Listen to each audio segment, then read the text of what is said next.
Hello there, and welcome to Deep Space Sleep.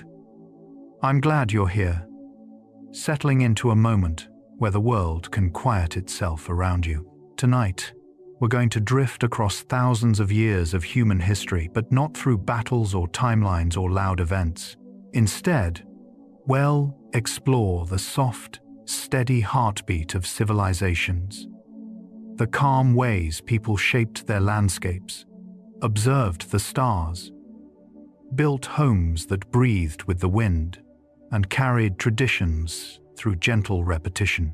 When you look at humanity through this peaceful lens, history feels less like a sequence of empires and more like a long, slow conversation between people and the earth beneath their feet. Every civilization begins with something simple: the desire for shelter, for food, for beauty, for connection. Over time, those small needs bloom into great cities, intricate calendars, shimmering art forms, and networks of trade stretching across mountains and seas. Archaeologists and historians often describe civilizations by their monuments or technologies. But beneath every achievement lies a quieter truth. Humans learned to listen to rivers, to seasons, to stone, to one another. They shaped the world gently, with attention and patience, turning forests, deserts, coastlines, and high plateaus into places of shared life. So tonight, we'll travel slowly through these landscapes. We'll stand at the edge of the Nile as the first morning light touches fields of wheat. We'll walk along Roman roads still holding the warmth of the sun. We'll sit beneath East Asian eaves as rain falls in a soft, even rhythm. We'll drift across the ocean with Polynesian navigators reading the sky as if it were a living map. And with each step, each scene, you may feel your breath deepen, your mind loosen, and your body soften. This is not a lesson, it's a resting place. A journey through the quiet wisdom of civilizations, carried gently to you like the slow turning of the earth. The first stepped temples rose slowly from the floodplains, built block by block under the warm Mesopotamian sun. Their terraces were shaped not only to honor sky-gazing deities, but also to lift human life upward, away from the shifting soil and seasonal waters. Archaeologists note how early ziggurats were aligned with celestial paths, suggesting an understanding of the sky long before written theory. Yet their presence feels softer than monumental. At dawn, the sun would touch each tier like a hand smoothing folded cloth, creating gentle gradients of shadow and warmth. People climbed these steps carrying offerings of grain, milk, or quiet prayers, weaving a daily rhythm that tied earth to sky. In that ancient hush, the city gathered itself around the temple like a heartbeat, settling into a slow, steady pace, preparing for the life that would unfold below. And as rivers shaped these temples' foundations, they also shaped the paths of people themselves. The Euphrates and Tigris flowed with a calm persistence, carving channels that early settlers learned to guide rather than resist. Over generations, they built irrigation networks that pulsed gently through the fields, allowing barley and date palms to thrive where the land might otherwise dry and crack. The canals worked like soft branching veins, distributing life with quiet precision. Even today, satellite imagery reveals old watercourses beneath the dust, evidence of a system designed with surprising mathematical intuition. But at the human level, it felt simple: a low hum of water sliding past reeds, a shimmer of movement in morning light, farmers checking levels with patient eyes. These channels didn't just nourish crops. They united people in shared labor, shared timing, and shared hope. Water flowed through communities as a reminder that survival was a collective rhythm, and every season depended on working with the river's gentle insistence. And from those riverside clusters, settlements began to shift into something larger and more enduring. As villages grew, their edges slowly touched, merging into the earliest urban forms. There was no sudden transformation, only the quiet accumulation of homes, workshops, storage rooms, and pathways worn smooth by countless feet. Archaeological layers show how these towns expanded organically, guided by need, climate, and the natural curves of the land. Smoke from hearth fires drifted in soft spirals above clay rooftops, mingling with the scent of wet soil after irrigation days. People crafted new roles for themselves: potters, scribes, traders, and the community became more intricate without losing its gentle pace. Children played near granaries where cool shadows hinted at a shared future, while elders sat in doorways watching neighborhoods grow like slow-moving tides. Urban life did not arrive with noise or declaration. It settled in quietly, a woven pattern of human closeness shaped by time, warmth, and the reassuring routines of daily survival. Within these towns, objects began to hold memories long after voices faded. Mesopotamian pottery emerged as both a tool and a subtle record of life. Each vessel carried fingerprints of the potter, faint ridges from spinning clay, and designs that echoed river waves or the curve of distant hills. Compositions of temper, firing temperature, and clay source allow modern researchers to trace ancient trade routes, showing how something as simple as a jar could travel further than its maker ever would. Yet the true beauty lies in their quiet presence. Jars lined in storerooms, glowing with the golden light of oil lamps. Bowls cooling fresh grain. Cups shaped to fit gently in the palm. These objects made daily labor smoother, meals shared more easily, and storage stable through seasons of uncertainty. In their stillness, pottery preserved the rhythm of ancient households, holding whispers of laughter, caution, abundance, and rest within their fired earth walls. And as pottery recorded household memory, writing soon began recording the memory of an entire civilization. Cuneiform began with simple impressions pressed into clay marks, representing grain, livestock, offerings, and agreements. Over time, these signs multiplied into a full script, each wedge-shaped stroke like a tiny footstep across the surface. Scribes learned to create neat, rhythmic patterns, the steady tapping of stylus to clay forming an early music of administration. The science behind cuneiform lies in its abstraction, transforming real objects into symbols that could travel across space and survive across centuries. But visually and emotionally, it feels gentler, a soft encoding of human intention. Tablets dried in the sun, warm to the touch, became carriers of stories, inventories, prayers, and lessons. As night settled, the fresh marks would catch the last light, like thin ripples on water. Through these quiet inscriptions, civilizations learned to think beyond the moment, letting thought linger long after the writer's breath had faded. Morning markets in Uruk unfolded like gentle rituals, beginning before sunrise when the air was still cool and carrying the soft scent of damp clay. Traders arranged baskets of grain, woven mats, fish from the river, and small clay tokens used for tallying exchanges. Archaeological studies show that these early markets followed predictable spatial patterns, with stalls grouped by craft to reduce noise and crowding. But to those walking through them, the science felt like sensation. The muted clatter of pottery, the glow of early light touching reed baskets, the low murmur of people greeting neighbors. Donkeys stepped patiently along narrow lanes, their hooves brushing dust into warm spirals. Nothing hurried. Every purchase unfolded through slow conversation, gentle gestures, and shared understanding. These markets became the social heartbeat of Uruk, weaving daily life into a calm rhythm that prepared the growing city for the long day ahead. And from these marketplaces, the fields that fed them stretched quietly toward the rivers. Barley and date palms grew in rhythms shaped by the annual pulse of the Euphrates and Tigris. Farmers understood the science of water long before naming it, reading soil moisture with their fingertips and predicting floods by the height of distant currents. Barley, resilient to salt, thrived in the silty floodplains, while date palms rooted deeply, offering fruit and shade in the same soft gesture. At dawn, long rows of fields shimmered under a thin veil of mist, irrigation canals guiding water like calm silver threads.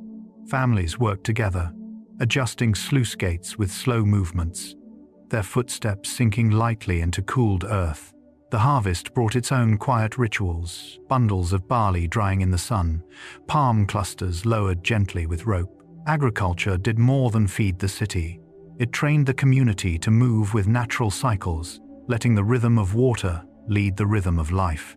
And from those fields, the very materials of the civilization began forming beneath people's hands. Clay and mud brick became the foundation of early Mesopotamian life, shaped from river sediment that dried into a soft, workable mass.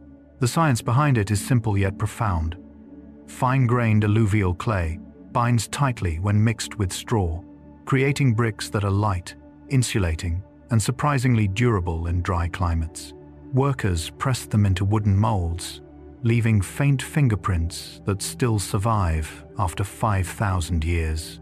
As bricks dried in the sun, they warmed slowly, turning from deep brown to pale gold. Their surfaces crackled like gentle desert maps. Homes, temples, walls, and workshops rose from these earthen blocks, giving cities an appearance both organic and grounded. When the wind moved through alleys, it carried the warm scent of baked earth. Mud brick architecture allowed civilizations to grow quickly and repair effortlessly, letting people reshape their world with patient hands and the quiet generosity of the river's mud. And as buildings rose, spaces for storing the community's future took shape beside them. Communal granaries served as silent anchors of stability, holding the harvest through seasons of uncertainty.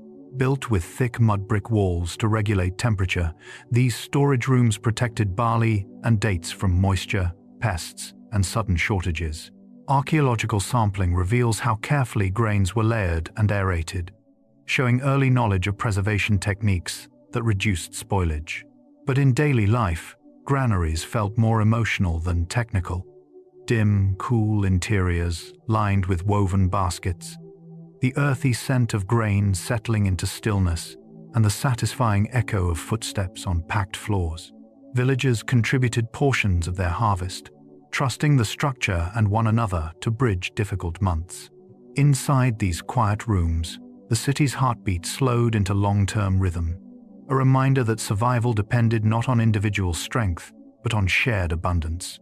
Granaries turned food into time, giving communities the confidence to expand, trade, and dream beyond the present season. And as granaries supported stability, entire political shapes began forming around the rivers that fed them. City-states emerged naturally, where river curves, fertile land, and trade paths converged.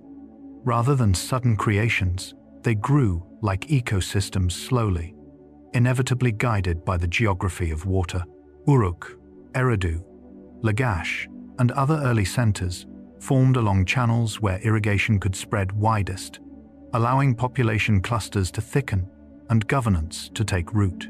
The science behind this pattern is visible in settlement maps. Dense habitation follows levees, while public buildings rise on higher ground safe from floods. Yet from within, the experience felt soft and communal.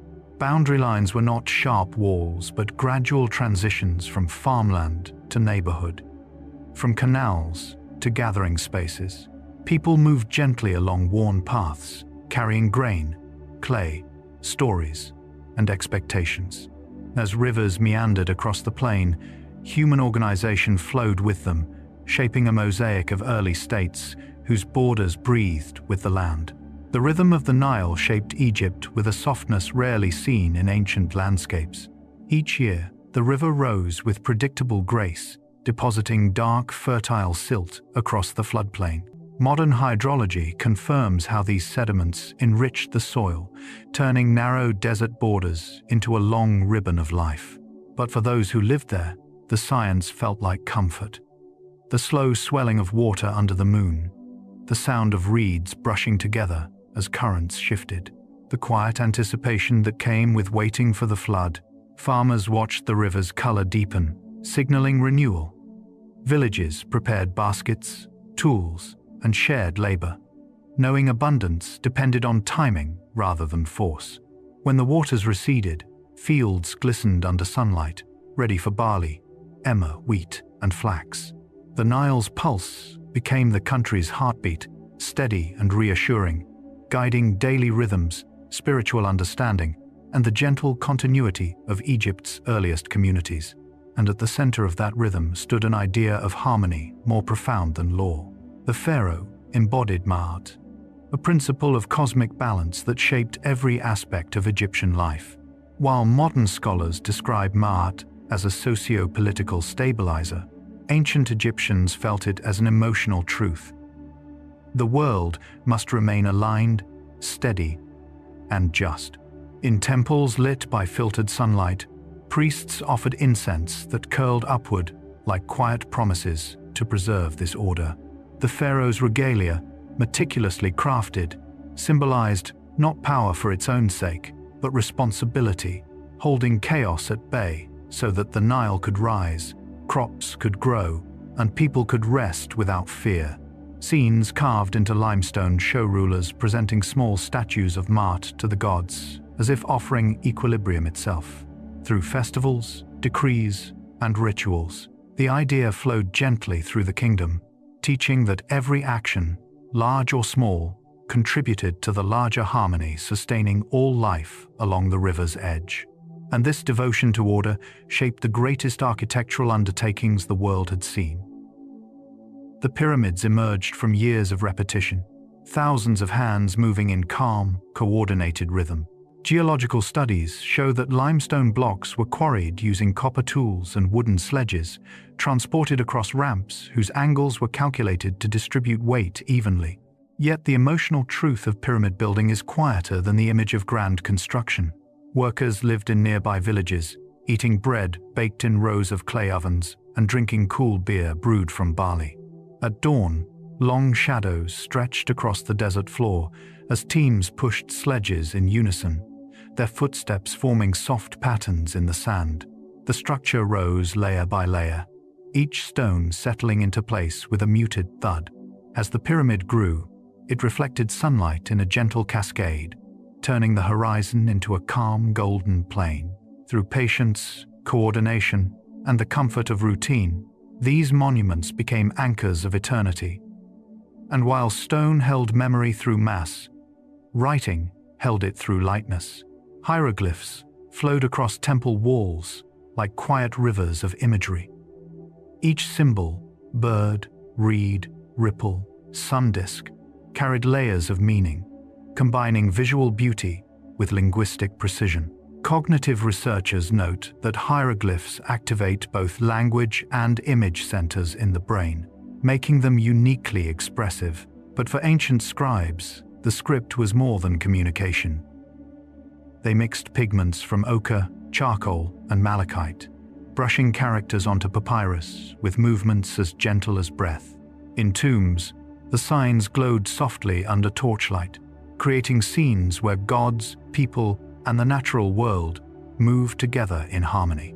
Hieroglyphs accompanied the living through rituals and guided the dead on imagined journeys, forming a bridge between worlds. As the script unfolded line by line, it captured fleeting human thoughts and bound them into an enduring, luminous thread. And through those inscriptions, Egyptian art found a way to portray peace even in death. Funerary art revealed a world not of fear, but of serene continuity. Scenes of fishing, farming, music, and family life decorated tomb walls, as if the afterlife were simply a gentler version of the Nile Valley. Scientific analysis of pigments shows the use of mineral colors that resisted fading, preserving calm blues, warm ochres, and soft greens for thousands of years. Artists worked with delicate brushes made from rush stems, outlining figures with steady, confident strokes. Within these painted rooms, silence settled like a protective veil. Offerings were arranged with careful symmetry: bread loaves, jars of beer, flowers, and carved amulets, each representing stability rather than sorrow. The art suggested that life continued in measured rhythms, guided by the same order that shaped the living world. In these quiet chambers, time felt slower, as if eternity itself were a peaceful extension of everyday life. Wheat fields stretched along both sides of the Nile, like soft golden cloth unfurled in the sun. Their growth depended on the rich silt left behind after each annual flood, creating a natural fertilizer that modern soil analysis confirms as exceptionally nutrient-dense. Farmers planted in long, even rows, their movements guided by the cool morning breeze and the gentle hiss of irrigation channels. As the season progressed, the stalks swayed in unison, a shimmering surface that caught every shift of light. Children helped gather fallen grains, while elders watched the horizon for signs of changing water levels. The harvest carried the scent of warm earth and crushed wheat, filling granaries with quiet abundance. These fields were more than farmland.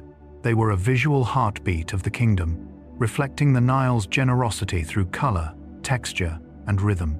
And from these fields of grain, Egyptians turned their attention to the stones that shaped their enduring monuments.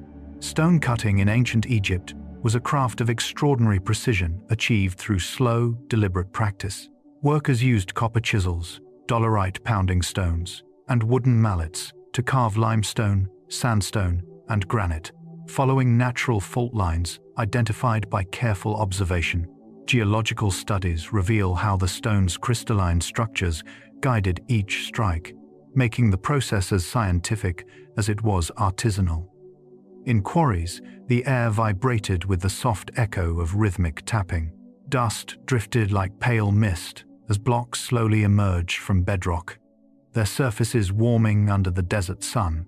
Teams smoothed edges with sandstone rubbers, creating joints so tight that blades of grass could barely slip between them.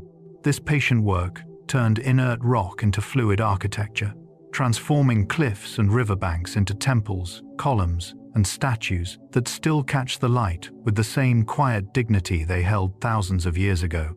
And these carefully shaped stones later assembled into temples designed to embody balance itself. The Luxor temple rose along the east bank of the Nile as an expression of serene symmetry, its axis aligned with celestial patterns and festival routes, guiding processions through gateways that grew narrower and quieter as one moved inward. Architectural analysis reveals how columns were spaced to create a rhythm of light and shadow, allowing the warm glow of sunrise to slip between them like a gentle breath. At dusk, the walls absorbed the day's heat and released it slowly, filling the temple corridors with a soft, lingering warmth. Carvings of gods and pharaohs stood in calm poses, their proportions crafted to evoke harmony rather than grandeur.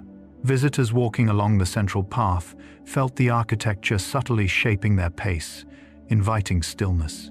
Luxor's design was more than technical skill, it was a physical meditation on balance, a stone-built reflection of the order Egyptians sought in both life and spirit, and guiding such harmony required an understanding of time far beyond simple day and night. The Egyptian calendar was anchored to Sirius, the bright star whose heliacal rising each year coincided with the Nile's flood.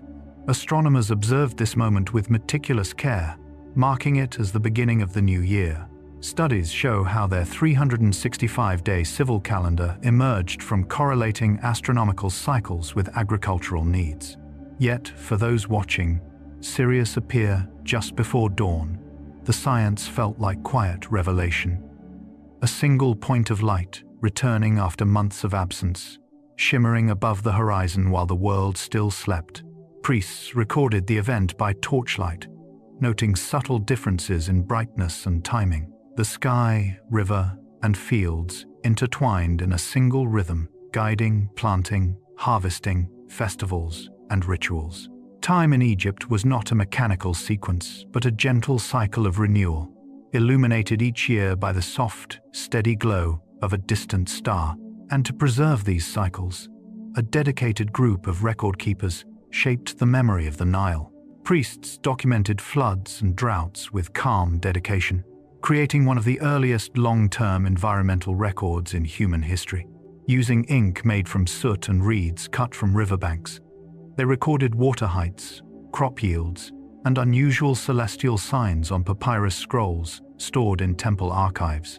Today, Some of these records help researchers track climate variations over millennia, revealing how the Nile shifted in gentle pulses rather than abrupt changes. But in their own time, the act of recording felt intimate and grounded.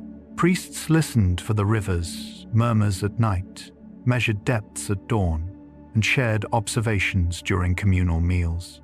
Each notation was a promise to future generations, a quiet assurance that knowledge, when tended like a garden, could guide people through uncertainty. Their work stitched together centuries of experience, turning natural cycles into a calm, continuous story. The Indus Valley's underground drainage system carried water with a quiet efficiency unmatched in many ancient societies. Archaeologists note how these channels were lined with baked bricks and sealed with gypsum mortar, allowing wastewater to flow smoothly beneath the city without disturbing daily life above. Covered openings let air pass through in soft breaths, preventing odors and keeping the system remarkably clean in a time long before germ theory. Walking the streets of Mohenjo-Daro, one can imagine the faint, constant whisper of water moving below an unseen rhythm, supporting every home. Residents cleaned their courtyards at dawn, sweeping dust into channels where it drifted away with the current. The city's hygiene wasn't dramatic. It was serene, built into the very design of its foundations.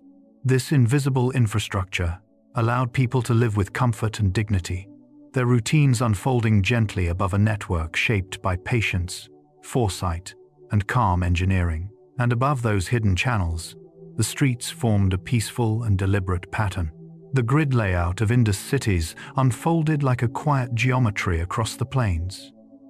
Streets met at right angles, forming rectangular blocks that softened noise and created gentle airflow through neighborhoods.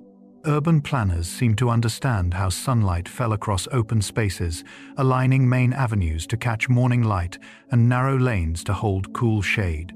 Excavations show standardized street widths and carefully spaced intersections, revealing a level of civic coordination rare for the 3rd millennium BCE. But for those living within the grid, the feeling was simpler. A daily navigation through calm corridors of brick, where children played in predictable spaces, and traders arranged goods along consistent routes. Dust settled evenly on flat surfaces, and breezes carried the distant scent of baked earth. The city breathed through symmetry, offering its people a sense of order and quiet ease amid the desert's wide horizon. And this orderly city rested on a foundation of bricks crafted with remarkable uniformity. Baked bricks of the Indus Valley were made with such consistent dimensions that modern researchers measure variations of only millimeters. Clay was mixed with silt and sand, shaped in wooden molds, and fired in kilns that glowed softly through the night. This uniformity wasn't just aesthetic, it allowed buildings, platforms, and drains to fit together seamlessly. Much like pieces of a calm, earthen puzzle, workers stacked bricks in alternating patterns to increase strength, creating walls that stayed cool in summer and warm in winter. Walking past them today, one can still feel the smoothness of surfaces worn by thousands of hands. The quiet science behind the brick's thermal regulation, modularity, durability, made daily life stable and predictable. As dawn light slid over the rooftops, the city appeared as a unified whole, each brick contributing to a gentle architecture grounded in care and precision. And at the heart of this carefully built world stood a place devoted to purification and stillness. The Great Bath of Mohenjo-Daro rests in the archaeological record like a serene memory of ritual water. Constructed from tightly sealed baked bricks and bitumen-lined floors, it held water with remarkable integrity, allowing the basin to shimmer under open sky. Stairs descended on both sides, encouraging slow, balanced movement, while surrounding rooms offered quiet spaces for preparation. Scholars suggest it may have served as a ceremonial center, a place where the community gathered, not in noise, but in reflection. One can imagine the water catching the warm glow of afternoon light, rippling gently as people stepped in with intention. The scent of wet clay, the echo of footsteps, and the calm mirror of the pool created an atmosphere of peaceful renewal. More than architecture, the Great Bath embodied the Indus Valley's devotion to harmony, cleansing both body and spirit through the simple, timeless presence of water. And beyond the bath, daily life continued through markets filled with delicate craft. Markets in Harappa and Mohenjo-Daro displayed rows of beads and terracotta figurines, each crafted with care that echoed the gentle rhythm of the cities themselves. Beadmakers used materials like carnelian, shell, steatite, and faience, heating and polishing them until they glowed like small captured suns. Archaeological evidence shows specialized workshops where artisans drilled holes with copper tools, producing strands of jewelry that traveled along trade routes reaching distant regions. The air in these markets would have carried the warm scent of fired clay and the soft clatter of beads sliding through fingers.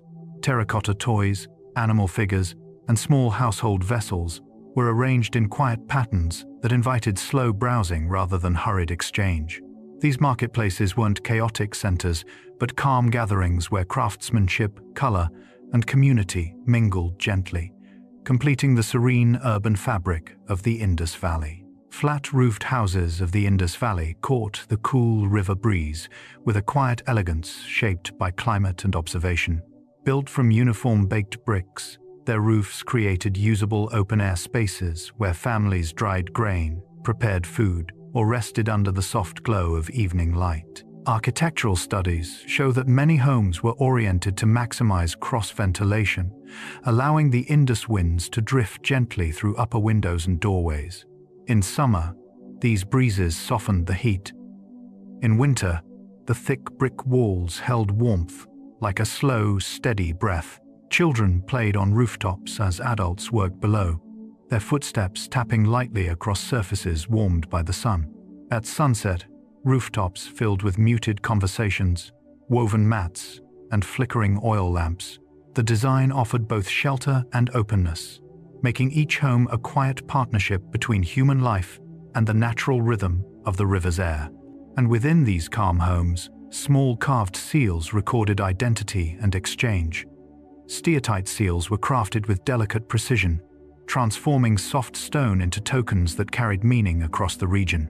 Artisans first carved intricate designs, animals, symbols, and script, then heated the seals to harden them into durable, pale gray artifacts. Chemical analysis reveals how firing altered the mineral composition, creating surfaces smooth enough to take clear impressions in clay. Merchants used these seals to mark goods, ensuring trade remained orderly and trusted. But beyond administration, the seals carried an artistic softness. Miniature animals curved in gentle poses, lines etched with steady hands, and motifs reflecting daily life. Holding one would feel like touching a tiny world, cool, detailed, complete.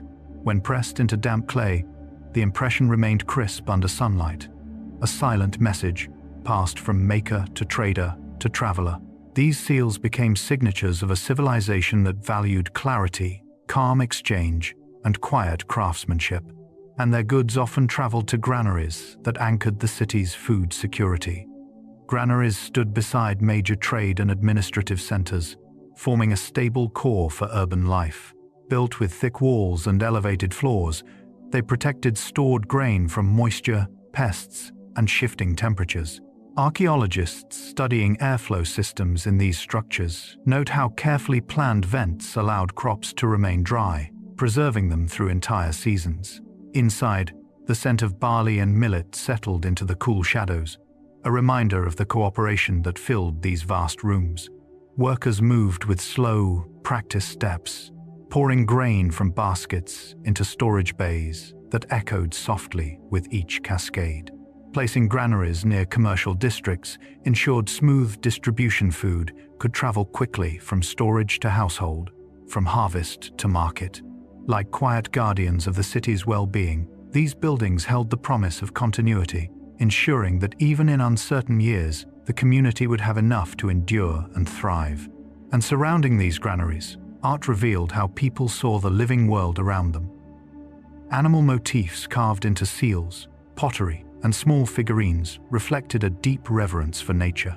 Bulls, elephants, rhinoceroses, and unicorn-like creatures appeared in poised, harmonious stances, their outlines shaped with smooth, confident lines. Zoological comparison shows remarkable accuracy in proportions, suggesting careful study of real animals. Yet the depictions feel more symbolic than literal calm embodiments of strength, fertility, and balance. In workshops, artisans carved these images under soft light, their tools clicking gently against stone. Each figure captured a quiet connection between humans and the landscapes they inhabited, turning everyday creatures into emblems of identity and protection. When traders carried these motifs across regions, they spread not only goods, but a worldview, that nature was not an adversary, but a companion. These images served as small, steady reminders that life moved in cycles shared by animals, humans, and the land itself. And as these artistic echoes persisted, the civilization that created them faded almost imperceptibly. The decline of the Indus Valley civilization unfolded with a softness that still puzzles researchers. Geological and climate studies suggest shifting river courses and gradual aridification reduced agricultural stability, prompting communities to disperse rather than collapse abruptly. Cities slowly emptied, their wells drying and granaries quieting as populations moved toward more reliable water sources. No great fires scar the ruins, no signs of violent conquest disturb their symmetry. Only the gentle retreat of footsteps from once busy streets. Wind-filled abandoned courtyards, carrying dust across rooftops where children once played. Over time, bricks crumbled back into the earth, and the Great Bath reflected only the sky. The civilization's disappearance feels like an exhalation, a long, calm release, leaving behind artifacts, foundations, and mysteries that speak softly across millennia. In its quiet fading, the Indus Valley left a legacy shaped not by destruction, but by the subtle grace of departure. Oracle bone inscriptions feel like distant breaths from the earliest chapters of Chinese civilization. Etched onto turtle plastrons and ox scapulae, the characters emerged through a slow ritual. Questions carved with fine blades, heat applied to the bone until cracks formed, and diviners interpreting these delicate fissures as messages from ancestors. Modern analysis of fracture patterns confirms the method's consistency, revealing an early fusion of symbolic reasoning and natural observation. Yet their aura remains gentle, almost whisper-like. When held under light, the lines appear as faint rivers flowing across aged surfaces, carrying stories of harvests, weather, births, and dreams. The bones, once warmed in the hands of diviners, now rest in museums, still radiating the quiet pulse of a world seeking harmony through signs. Each inscription feels like a soft exhale from the past, a reminder that the search for meaning often begins in silence. And surrounding these inscriptions rose cities built with earth shaped into strength. Shang dynasty capitals grew from compacted earth, their palaces molded through a technique called rammed earth.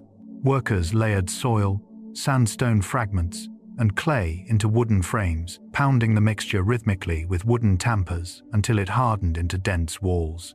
Soil composition tests reveal astonishing durability, explaining why some structures remain visible after more than 3,000 years. Walking along these ancient foundations today, one can sense the steady tempo of labor that formed them, each strike leaving behind a vibration that settled into the earth. The palaces once stood tall with timber beams, bright pigments, and courtyards that opened to the sky. At dawn, sunlight would glide along the smooth earthen surfaces, warming them gradually like breathing skin. These quiet, resilient buildings anchored political and spiritual life, offering enclosed spaces where rituals unfolded and decisions shaped generations. And the Zhou that followed refined this sense of order into a guiding philosophy. The Zhou ritual system, known as Li Yue rites and music, created a calm social order grounded in harmony rather than force. Texts describe how ceremonies unfolded with slow, deliberate movements, each gesture reinforcing respect and balance. Music, tuned to specific tonal relationships, accompanied these rituals and was believed to align the heart with natural order. Modern acoustical studies show that certain bronze bells used in rites produce paired tones that resonate in gentle, stable intervals, supporting emotional regulation. But, beyond theory, the lived experience must have felt serene. Rows of musicians, lifting mallets with steady hands, robes swaying softly as participants bowed, incense drifting upward in thin silver ribbons. Through these practices, communities learn to see themselves as part of a greater pattern, where behavior, sound, and intention wove together to maintain harmony. Ritual became not obligation but a nurturing rhythm shaping daily life. And these rituals were further expressed through bronzes that captured both art and utility. Ritual bronzes of the Shang and Zhou dynasties were cast with extraordinary finesse, using piece mold techniques.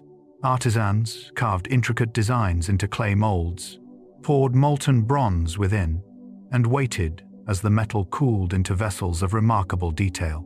Metallurgical studies reveal sophisticated alloy compositions that balanced strength with acoustic clarity. Some bronzes even rang softly when struck. Their surfaces displayed stylized animals, swirling clouds, and geometric patterns that shimmered under torchlight during ceremonies. When placed on altars, the vessels held offerings of grain, wine, or fragrant herbs, their bronze bodies warming gently from nearby flames. The quiet weight of each vessel, the subtle sheen of polished metal, and the calmness of symmetrical patterns created an atmosphere of reverence. These objects were more than containers. They were embodiments of order, linking the material world with ancestral presence through steady, thoughtful craftsmanship. And these rituals supported the agricultural heart that sustained early Chinese life. Millet and rice formed twin pillars of ancient Chinese agriculture, thriving in different landscapes, yet feeding the same growing civilization. In the northern plains, millet fields ripened under dry winds, their pale grains rustling softly as farmers checked soil moisture with practiced hands. In the south, rice paddies shimmered like mirrors, reflecting skies while seedlings fluttered gently in shallow water. Botanical studies confirm how these crops adapted to regional climates, allowing communities to flourish across wide territories. Daily work unfolded in peaceful rhythms. Irrigation channels releasing quiet trickles, wooden tools tapping against earth, bundles of harvested grain piling under warm sunlight. The scent of wet soil mixed with the sweetness of ripening plants, creating a sensory world rooted in patience. Agriculture offered stability not through abundance alone, but through the calm repetition of planting, tending, and gathering, aligning human life with the breathing patterns of land and water.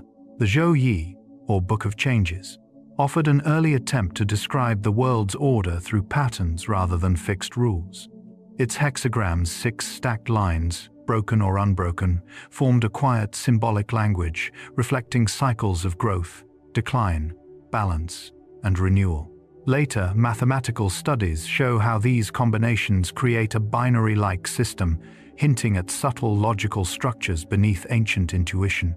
Yet the text feels more poetic than analytical, each hexagram rising like a landscape of possibilities, suggesting that life moves gently between states. Scholars consulted the lines, not to predict fate with certainty, but to attune themselves to shifting conditions, much like watching weather unfold across distant hills. The Book of Changes guided decisions toward harmony, encouraging patience and awareness rather than urgency. In its soft metaphors and restrained imagery, it revealed a worldview where transformation was natural, where change arrived like a slow breeze, shaping human action through quiet wisdom. And this sense of grounded order was mirrored in the physical walls that protected early cities. Rammed earth walls layered soil, clay, and gravel into dense fortifications that endured for centuries. Builders filled wooden frames with earth mixtures and compacted them with steady wooden tampers, each strike producing a deep, rhythmic thud. Soil chemistry studies reveal how repeated compression aligned particles tightly, creating structures resistant to erosion and surprisingly stable against earthquakes. Visually, the walls stood as broad, warm-toned horizons rising above fields and riverbanks. Their surfaces bore subtle striations from each layer of construction, like the growth rings of a tree. At sunset, long shadows softened the walls' edges, blending them gently into the landscape. These fortifications weren't only military boundaries, they were communal markers, defining shared space and offering quiet reassurance. People walking beside them would hear the muffled echo of footsteps traveling across packed earth, a reminder of collective effort and the enduring calm of well-built foundations. And beyond these walls, social ties extended outward through a network of small estates. The Zhou feudal system created a tapestry of interconnected territories, each governed by lords bound through kinship, ritual, and mutual responsibility. Rather than strict centralization, the structure functioned like a rhythm authority, flowing gently between the royal court and regional domains. Historical records show how these relationships stabilized agricultural production, coordinated defense, and encouraged cultural exchange. In practice, life moved through cycles of tribute, shared ceremonies, and seasonal gatherings, where emissaries traveled along quiet roads lined with mulberry trees. The system brought order without constant coercion, relying instead on tradition and loyalty. Villages near these domains experienced predictable support during difficult years, while nobles offered guidance shaped by ancestral teachings. This network resembled an expanded family, its bonds maintained through communication, ritual, and trust. The result was a social landscape braided together softly, sustaining the early Chinese world with balance and cooperation. And all these layers of life were shaped by the steady pulse of a great river. The Yellow River Cradle supported early Chinese civilization with both generosity and unpredictability. Its waters carried fine loess sediment from distant plateaus, depositing nutrient-rich soil that made farming possible across vast regions. Geological studies show how this fertile silt created thick, golden plains, ideal for millet cultivation. Daily life along the river unfolded with sensory gentleness. Mist rising from calm morning water, reeds rustling against passing currents, and fields glowing beneath shifting sunlight. People built homes, workshops, and granaries close to the riverbanks, adapting their routines to its seasonal moods. The river connected communities through trade routes and shared agricultural cycles, becoming both lifeline and teacher. Though floods sometimes arrived unexpectedly, they were understood as part of a natural rhythm, shaping not fear but resilience. Civilization grew here not through force, but through repeated partnership between land, water, and human intention. And as centuries passed, each dynasty followed this rhythm of renewal. Dynastic transitions in early China unfolded like soft historical cycles, guided by the belief that heaven granted and withdrew legitimacy based on harmony between rulers and the world. When order prevailed, stable harvests, peaceful communities, respectful governance, the mandate of heaven was said to shine brightly. When imbalance grew, famine, corruption, conflict, it dimmed. Climatic data and archaeological layers support this ancient intuition, showing how environmental pressures often coincided with political change. But for the people living through these shifts, the experience felt gradual rather than abrupt. New banners rising above city gates, new rituals introduced in temples, new laws spoken in calm tones by village elders. Dynasties ended not in sudden collapse but in quiet transition, like a season slowly turning. In this gentle ebb and flow, Chinese civilization preserved continuity, even as rulers changed, embracing history as a long, breathing cycle. The palace of Knossos unfolded like a gentle labyrinth, its corridors curving softly around courtyards filled with filtered sunlight. Archaeological reconstructions show how multiple levels, open staircases, and light wells created natural ventilation that cooled the air even during warm Mediterranean afternoons. Walls once painted with flowing frescoes, leaping dolphins, drifting lilies, figures in rhythmic motion gave the palace a sense of fluidity, as if it breathed with the sea nearby.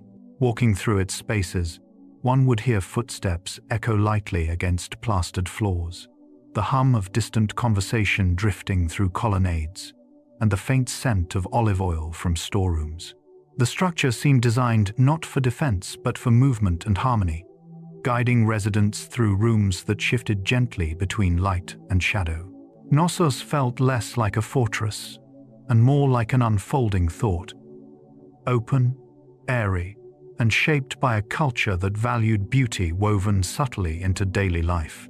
And farther north, a different kind of strength-anchored community life. Mycenaean society, centered around massive stone fortresses rising above rugged hills. Built with Cyclopean masonry, enormous limestone blocks fitted without mortar, the walls created a sense of permanence so strong that later generations imagined giants must have placed them. Geological studies reveal how tightly these stones interlocked, distributing weight in quiet efficiency. Inside the fortress, megaron halls held hearth fires that cast warm light on polished floors, while storerooms stored grain, oil, and wine for entire communities. Life here felt steady and enclosed. The sound of guards' sandals against stone, smiths shaping bronze tools in rhythmic clangs, and families gathering in sheltered courtyards as breezes carried the scent of pine from surrounding slopes. The fortresses were not only defensive, but symbolic of unity, giving people a sense of protection rooted in stone, earth, and shared identity. And where fortresses protected bodies, the agora nourished minds. The agora served as the heart of Greek city-states, a spacious marketplace where ideas and goods moved with equal ease. In the early morning, merchants arranged olives, clay vessels, honey, and woven fabrics, while scholars gathered under shaded stoas to debate philosophy, law, and astronomy. Studies of airflow through open colonnades suggest the spaces were designed to remain cool, allowing crowds to gather without discomfort. Yet the sensory experience was gentle. Sandals brushing against stone pavements, birds settling on roof beams, and conversations rising in soft waves as people exchanged news. The agora created a rhythm of community life, where economic activity blended with public discourse, shaping the foundations of democracy. Standing at its center, one could feel the city thinking ideas drifting like warm wind across the square, intertwining with daily errands and forming the quiet architecture of shared understanding. And overlooking this world of thought stood a temple shaped by perfect proportion. The Parthenon embodied the golden ratio through subtle adjustments in column spacing, curvature, and perspective. Though built from rigid marble, the temple appears almost fluid, its lines gently correcting optical illusions to create harmony when viewed from any angle. Architectural studies confirm that columns lean inward by fractions of a degree, and the base curves upward slightly to counter natural sagging of long horizontal lines. But beyond mathematics, the Parthenon radiates calm, marble brightening under sunrise, shadows drifting between column flutes, and breezes humming softly through the colonnade. Its sculptures once glowed with pigments now faded, but traces reveal warm reds and blues that softened the temple's form. Approaching the structure, one felt a quiet balance settle within, as if the building itself breathed order into the air.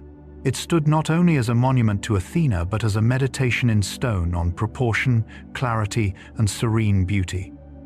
And through the city's festivals, this sense of harmony became collective experience. The Dionysia festival brought Athenians together in a celebration that blended ritual, performance, and community feeling. Crowds ascended the slopes of the Acropolis to the Theatre of Dionysus, where tragedies and comedies unfolded under the open sky.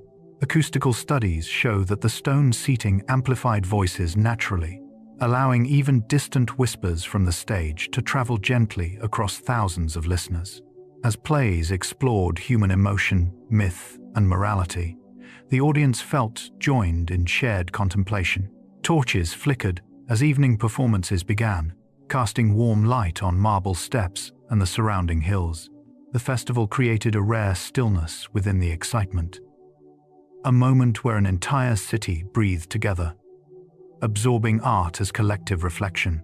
Through laughter, sorrow, and ritual wine, the Dionysia wove individuals into a single, resonant community, reinforcing bonds that shaped both civic identity and cultural memory.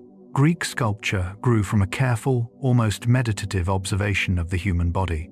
Artists studied how muscles shifted under skin, how weight settled into a relaxed stance, and how breath subtly lifted the chest. Anatomical studies today confirm the accuracy of these portrayals, evidence that sculptors paid close attention to symmetry, proportion, and the natural distribution of tension. Yet the experience of these works feels gentler than scientific. Marble surfaces polished to a soft glow, shadows slipping across shoulders and knees, and figures standing in calm contrapposto as if caught between movement and rest. In workshops filled with dust and filtered light, apprentices rubbed stone with sand, listening to the quiet rasp that shaped each curve. These sculptures were not just representations of bodies, they were expressions of harmony, capturing the stillness between heartbeats, the quiet dignity of standing, thinking, and simply being human. And beyond the studios, this sense of balance extended into the structure of Greek society. The polis system wove together the Greek world through clusters of independent city-states, each with its own rhythms, traditions, and civic identity. Geography played a calm, guiding role. Mountains separated valleys, creating natural boundaries that encouraged local governance while still allowing cultural exchange. Historical records show how these communities were linked through trade, shared festivals, and diplomatic ties, forming a loose network of cooperation. Inside each polis, citizens gathered in squares shaded by colonnades, discussing public matters and shaping laws through dialogue rather than decree. The scent of olive groves drifted across terraced fields, while narrow streets echoed with soft footfalls as people moved between homes, workshops, and sanctuaries. Life within the polis felt intimate yet expansive, rooted in local belonging, yet connected to a wider Hellenic identity that grew through conversation, ritual, and collective memory. And from this landscape of cities arose ideas that sought order in the world beyond stone and soil. Greek philosophy emerged from the quiet act of observing nature patterns in waves, the arcs of constellations, the growth of plants, and the motions of human thought. Early thinkers believed that beneath the world's shifting surface lay a gentle, knowable structure.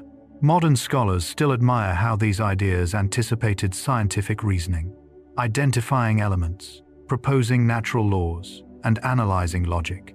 But, in its original form, philosophy felt more like walking, following the curve of a coastline, listening to cicadas at dusk, or watching the sky turn gold over hills. Teachers spoke beneath olive trees, their words drifting with warm breezes as students reflected in silence. Together, they sought harmony between mind and world, asking how humans might live in accordance with nature's calm order. Philosophy became both inquiry and meditation, offering clarity not through force but through stillness and attentive perception. And these reflections on life were mirrored in the objects people used every day. Black figure and red figure pottery told stories through silhouettes painted onto clay that glowed warm after firing. Artisans mixed slips of fine clay to create rich blacks, while the natural terracotta offered gentle reds and oranges. Chemical analysis of kiln remains reveals how artists controlled temperature and oxygen levels to achieve the sharp contrasts that defined the style. On the vessels, everyday scenes unfolded. Women drawing water from fountains, athletes preparing for contests, quiet meals shared among friends, The figures moved with soft lines and rhythmic patterns, their gestures simple and familiar. Holding such pottery, one might feel the faint texture of brushstrokes, the smooth curve of a bowl shaped to fit the hand. These vessels carried more than food or drink. They carried fragments of daily life, preserved in calm compositions that echoed the steady routines of the ancient Greek world. And those routines found joyful expression during gatherings that united all of Greece. The Olympic Games began as a peaceful festival honoring Zeus, drawing participants from distant polis who left conflicts aside to travel along sacred routes. Set in the warm valley of Olympia, the games unfolded under bright skies where olive trees cast slow-moving shadows on packed earth. Athletic events, running, wrestling, discus, celebrated human potential in its simplest, purest form. Studies of ancient training practices show a strong emphasis on balance, breath, and controlled strength, revealing a calm discipline behind the spectacle. Spectators sat on grassy slopes, their cheers rising gently like waves of wind through reeds. Between events, people shared food, stories, and songs, turning competition into communion. The festival renewed bonds across the Greek world, reminding all who attended that harmony could be found not only in thought and art, but in the shared movement of bodies and the shared joy of existence. Roman roads were engineered with a patience and foresight that allowed them to endure for centuries. Built in layered sequences of gravel, sand, crushed stone, and large paving blocks, they formed gentle, convex surfaces that shed rainwater toward the sides. Geological surveys show how these materials compacted into remarkably stable foundations, resisting erosion even under heavy traffic. Yet for ancient travelers, the experience felt peaceful rather than technical. Long, straight lines stretching across fields, the quiet crunch of sandals on stone, and milestones standing like calm markers of passing time. At dawn, roads glimmered faintly with dew. At dusk, they absorbed the warmth of the fading sun. Merchants, soldiers, and families moved along these paths at unhurried pace, following routes shaped carefully around hills, rivers, and valleys. The roads connected faraway regions into a single gentle pulse of movement, guiding people across landscapes with an enduring sense of direction and quiet purpose. And along these same routes, water traveled just as gracefully toward the growing cities. Roman aqueducts carried water with slopes so slight they often dropped only a few centimeters per 100 meters. Engineers calculated these gradients by observing natural flow and adjusting channels until water moved in a smooth, steady ribbon. Studies of surviving structures show precision within fractions of a degree, ensuring neither stagnation nor turbulence. As the aqueducts crossed plains, hills, and valleys, they created elegant lines across the horizon, stone arches rising in rhythmic procession, their shadows shifting softly across the earth. Within the channels, cool water whispered along plastered walls, carrying mountain freshness to baths, fountains, and homes. Walking beneath an aqueduct, one would hear the faintest hum of moving water overhead. These systems turned entire cities into oases, allowing even crowded districts to feel refreshed by the gentle science of controlled flow. And where water arrived, public life gathered in places shaped by open air and conversation.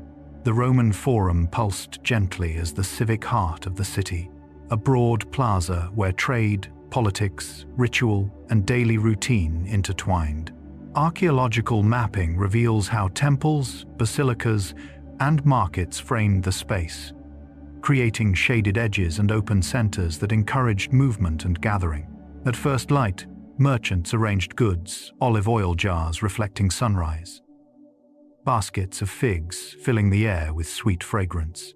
Citizens strolled across travertine pavements, exchanging news in quiet clusters, while scribes sat near columns drafting documents on wax tablets. The soundscape felt soft. Distant footsteps, murmured bargaining, and the flutter of pigeons circling overhead. As the day warmed, breezes drifted through porticos, carrying hints of incense from nearby shrines. The forum's rhythm wasn't hectic, but balanced. a calm coordination of tasks and voices that gave Rome its steady civic heartbeat. And after the forum's activity, people sought restoration in spaces shaped for relaxation. Hypercore systems warmed floors through channels of circulating hot air, while marble basins held pools of varying temperatures, frigidarium, tepidarium, caldarium, each designed to soothe different states of body and mind. Mineral deposits inside ancient pipes confirm the constant flow of fresh water that kept baths clean and inviting. Visitors moved slowly between chambers filled with soft light filtering through high windows, steam rising in delicate curls.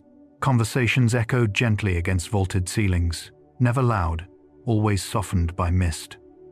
The scent of oils and herbs drifted through massage rooms, doors opening and closing with quiet wooden clicks. For many Romans, bathing was less about cleansing and more about release, a moment to settle the breath, loosen the limbs, and let the body rest in warm, shared silence.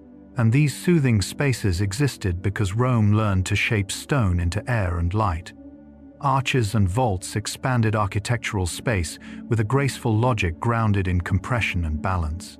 By channeling weight along curved lines, Romans created structures that felt both solid and airy, bridges spanning valleys, basilicas opening into wide interiors, and domes rising like calm stone skies. Structural analyses show how keystones locked forces into stable patterns, allowing walls to grow thinner and spaces to grow larger without sacrificing strength. Inside a vaulted hall, one could hear sound travel in soft, rounded echoes, following the curve of the ceiling. Light streamed through clerestory windows, spreading gently across floors of polished marble. The geometry felt peaceful, as though the building guided movement naturally toward its center. These innovations turned architecture into an experience of openness, making even the largest spaces feel welcoming, balanced, and quietly alive. Roman rural villas were designed as quiet sanctuaries, their inner gardens forming peaceful hearts around which daily life revolved. Archaeological studies show that these courtyards balanced shade and light through colonnades that softened harsh sun and caught gentle breezes drifting from nearby fields. In the mornings, dew sparkled on herb beds, olive trees rustled softly, and fountains released thin threads of water that cooled the air. Families gathered here to prepare meals, weave baskets, or simply rest on stone benches warmed by sunlight. Birds nested in terracotta tiles above, their calls blending naturally with the rhythm of household chores. The villa's layout rooms opening inward toward calm greenery created a protective stillness, shielding residents from noise while connecting them to the land. These gardens were more than decorative spaces. They were living calendars of seasonal change, places where time slowed and life felt balanced and whole. And time itself was marked by shadows gently sliding across carved stone. Sundials gave Romans a quiet, reliable rhythm for the day, using the sun's angle to cast shadows that moved steadily across marked surfaces. Modern reconstructions reveal remarkable accuracy. Some sundials measured seasonal changes through curved lines that corrected for the Earth's tilt. In public squares, citizens glanced at these instruments without hurry, letting their long shadows guide the flow of tasks and meetings. The experience felt simple and soft, the sun rising, the shadow lengthening, and the day unfolding in predictable arcs. At noon, the shadow retreated toward the center, creating a brief stillness. Children traced the lines with their fingers, learning time not as numbers but as movement.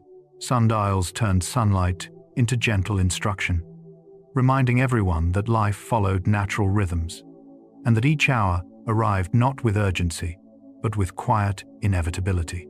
And this sense of steady progression echoed in the legal order that held the empire together. Roman law brought stability through standardization, transforming local customs into a unified framework that guided conduct across vast territories.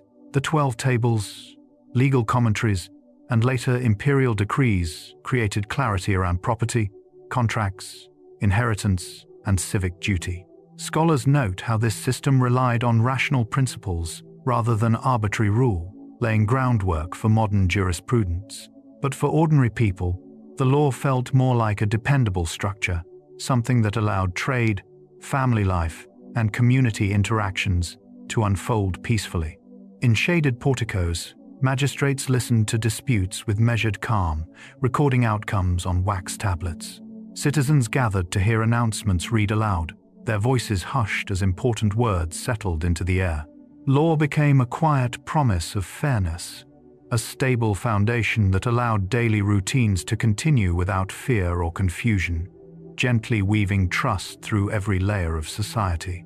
And within this ordered world, artisans turned small fragments into shimmering scenes of life. Mosaic artists arranged tiny stones tesserae into patterns that glowed like scattered light. Crafted from marble, glass, or colored limestone, each piece was cut with deliberate patience, its edges smoothed until it fit snugly beside the next. Modern microscopic examination reveals the precision of this work, with tesserae aligned to mimic brushstrokes and gradients.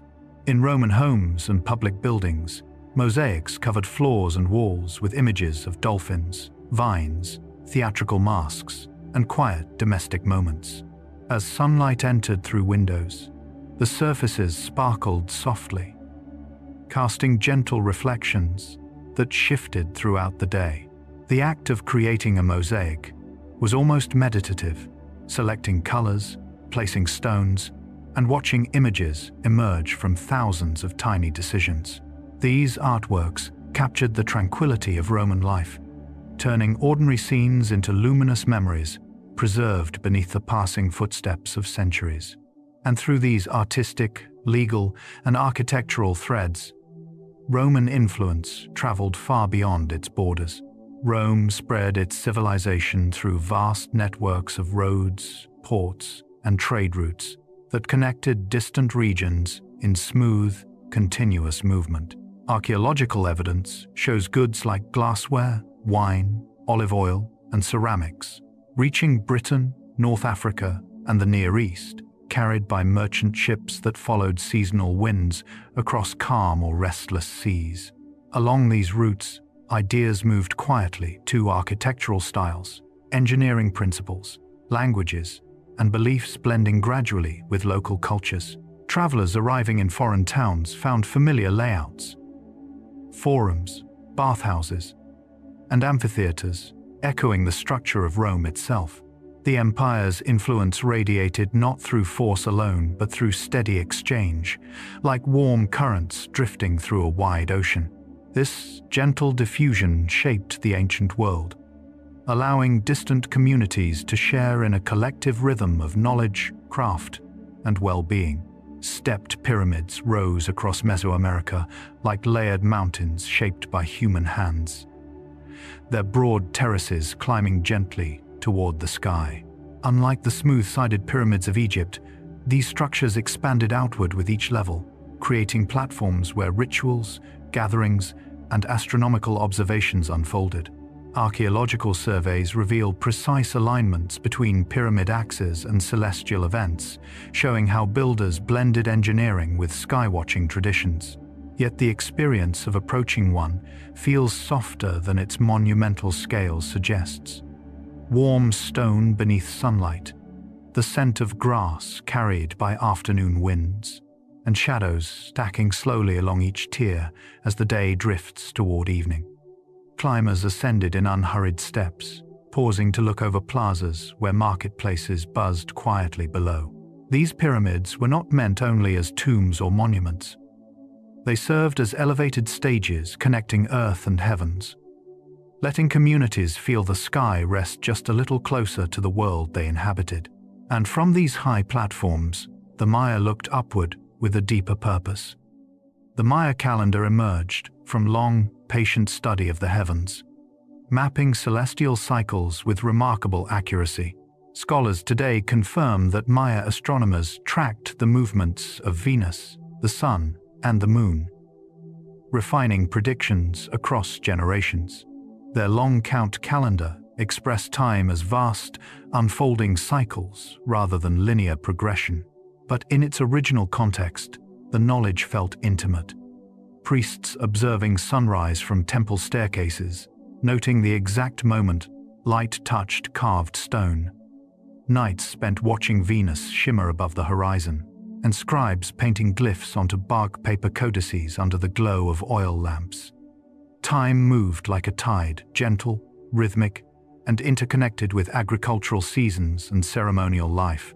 For the Maya, each cycle was a breath in the life of the cosmos, reminding them that human existence followed patterns as steady and luminous as the stars themselves. And across the Andes, another civilization stretched its pathways through wind and cloud. Inca roads wound through mountains with quiet determination, forming networks that connected valleys, high plains, and coastal deserts across immense distances.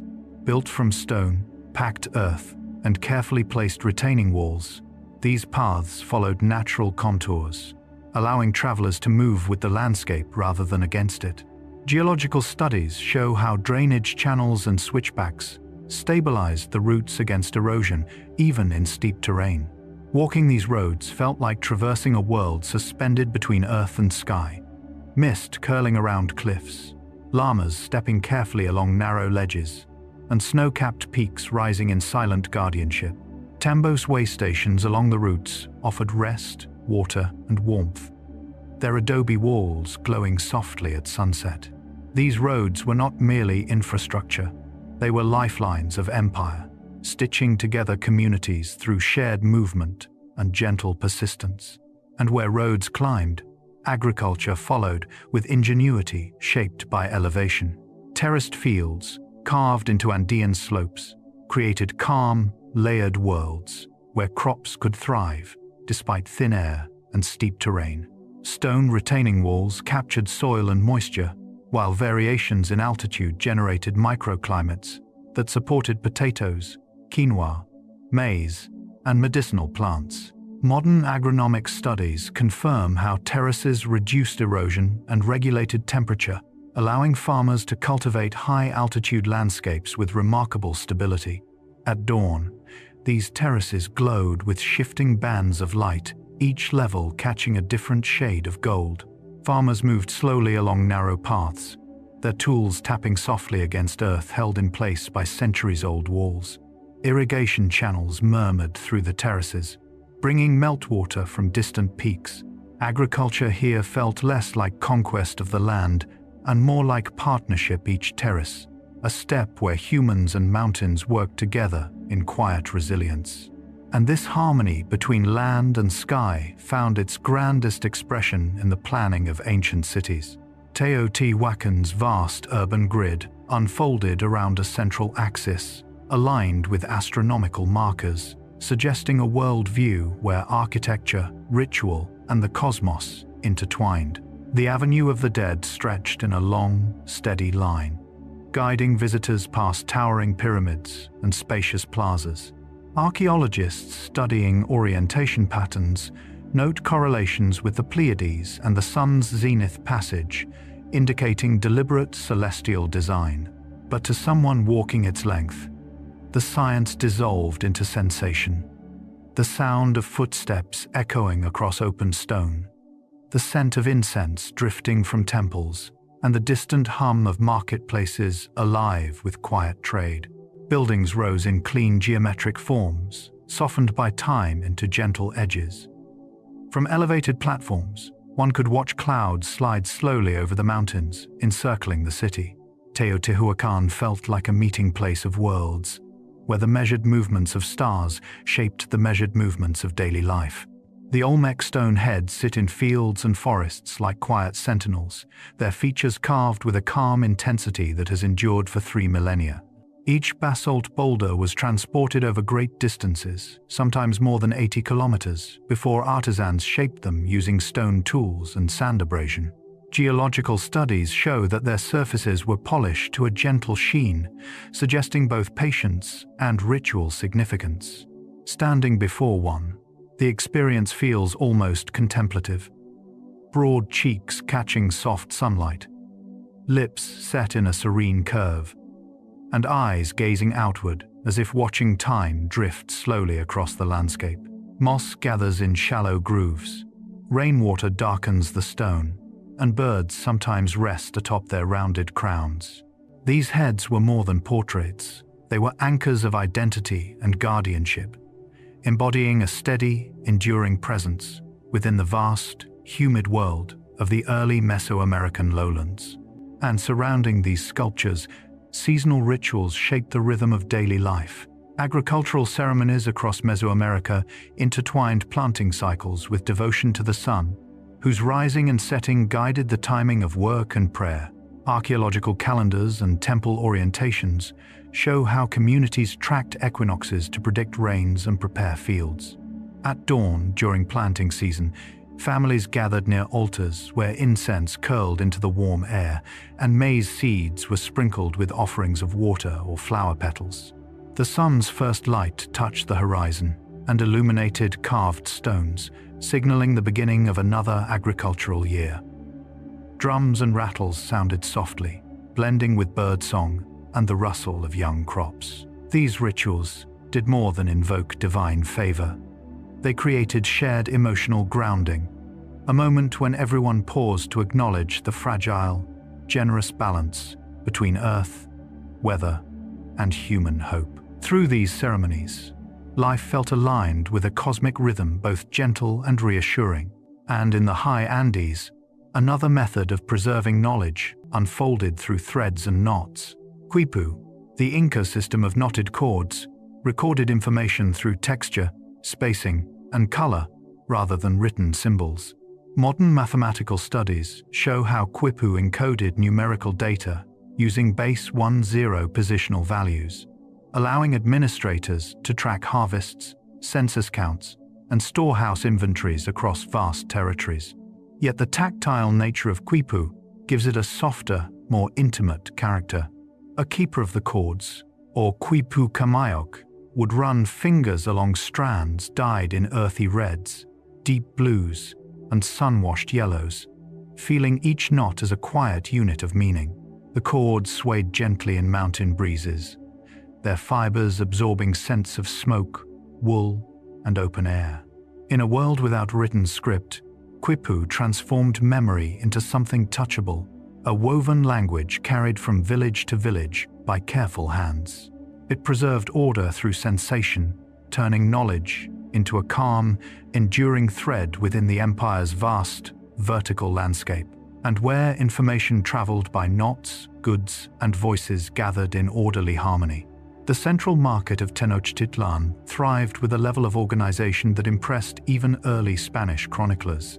Located on a raised platform within the lake-bound city, the market welcomed thousands of vendors who arranged their goods, maize, cocoa beans, textiles, obsidian tools in neatly defined sections. Archaeological mapping suggests that traffic flowed smoothly through wide aisles designed to minimize congestion, but the sensory world was gentle, not chaotic. Reed mats rustling underfoot, soft bargaining murmurs drifting over the crowd, and the cool shimmer of water surrounding the city's causeways. Judges wandered the market to mediate disputes quietly, maintaining an atmosphere of fairness and ease. Flowers, spices, and fresh produce added bright color and subtle fragrance, creating a calm blend of commerce and community. In this orderly plaza, trade felt balanced and human, reflecting a civilization that valued structure as a pathway to peaceful coexistence. And beyond the market, artistic traditions continued weaving nature into daily life. Inca pottery and textiles echoed the landscapes that shaped the empire. Their designs inspired by mountains, rivers, animals, and shifting light. Potters molded vessels with smooth, symmetrical forms, then painted them with geometric motifs or gentle curves, resembling flowing water. Chemical analyses of pigments reveal the use of mineral-based reds, blacks, and creams that aged gracefully in the high-altitude climate. Meanwhile, weavers crafted textiles from alpaca and llama wool, spinning fibers into threads that held warmth and softness. Patterns reflected constellations, terraced fields, or the steady steps of llamas along mountain paths. As artisans worked, sunlight filtered through thatched roofs, illuminating each thread with a quiet glow. These creations were not merely functional, they carried stories of place and spirit, wrapping daily life in symbols of harmony. Through clay and cloth, the Inca expressed a worldview where humans and nature moved together in gentle continuity. The Nubian kingdoms stretched along the Upper Nile like a ribbon of life, bordered by warm desert cliffs and steady river currents. Archaeological surveys show how settlements clustered near fertile floodplains where sorghum, barley, and dates grew in calm abundance. Nubian builders shaped temples and fortresses from sandstone glowing softly under the sun, their walls echoing with the footsteps of priests and traders moving between doorways framed in geometric patterns. Bronze tools, pottery with fine incised lines, and vibrant painted ceramics reveal a culture skilled in both craft and trade. On quiet mornings, sunlight shimmered on the river's surface as fishermen cast nets from slender boats, and children played near reed beds, whispering in the wind. Nubia thrived through water's generosity, maintaining its own identity while closely linked to Egypt. Its calm resilience shaped centuries of cultural exchange, diplomacy, and artistry along the slow, steady breath of the Nile. And farther east, another kingdom marked its presence with slender monuments rising toward the sky. Aksum's stelae stood like elegant stone needles, carved from single granite blocks and lifted into place with an engineering skill still admired today. Some reached over 20 meters high, their surfaces etched with false windows and doors that echoed the architecture of palaces.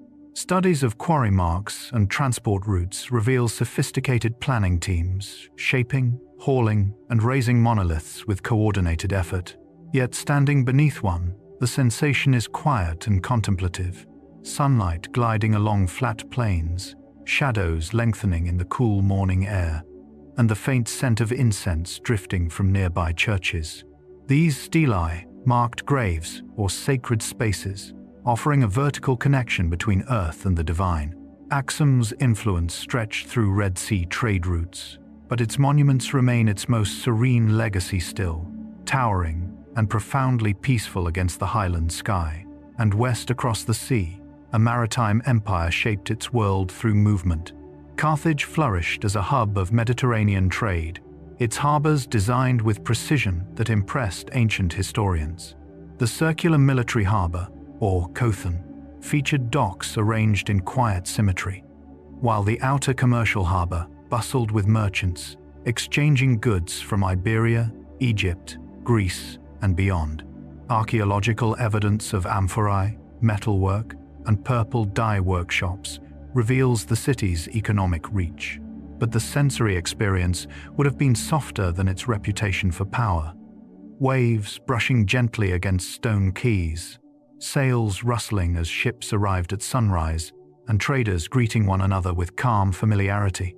Aromas of olive oil, cedar, and dried fish mingled in the warm air.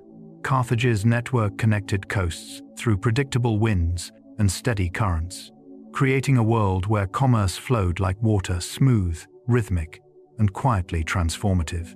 And inland, on the plateau, another civilization shaped stone into enduring forms.